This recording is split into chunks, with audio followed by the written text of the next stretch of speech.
আসন্ন টি-20 বিশ্বকাপকে সামনে রেখে ভারত ও বাংলাদেশের ক্রিকেটীয় সম্পর্কের টানাপোড়েন তৈরি হয়েছে।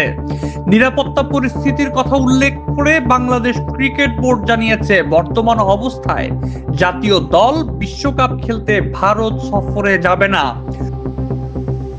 রোববার সকালে বিসিবি ইমেইলের মাধ্যমে আন্তর্জাতিক ক্রিকেট কাউন্সিলকে তাদের সিদ্ধান্তের কথা জানায়। পরে বিকেলে বোর্ডের এক জরুরি সভায় বিষয়টি চূড়ান্ত করা হয় বলে জানানো হয়েছে। বিসিবি আরো বলেছে, তারা আইসিসির কাছে আনুষ্ঠানিকভাবে অনুরোধ করেছে যেন বাংলাদেশের ম্যাচগুলো ভারত থেকে সরিয়ে অন্য কোনো দেশে আয়োজন করা হয়। সিদ্ধান্তের পেছনে মুস্তাফিজ ইস্যু। এই সিদ্ধান্তের পেছনে আইপিএলে বাংলাদেশের পেসার মুস্তাফিজুর রহমানকে ঘিরে সাম্প্রতিক ঘটনাবলী ভূমিকা রেখেছে বলে জানিয়েছে বিসিবি সংশ্লিষ্ট সূত্র।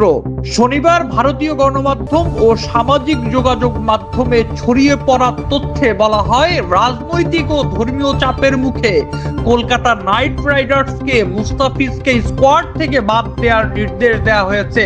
তবে এ বিষয়ে ভারতীয় ক্রিকেট বোর্ডের পক্ষ থেকে আনুষ্ঠানিক কোনো ব্যাখ্যা পাওয়া যায়নি। এ ঘটনাকে কেন্দ্র করে বাংলাদেশের সমালোচনা শুরু হয়।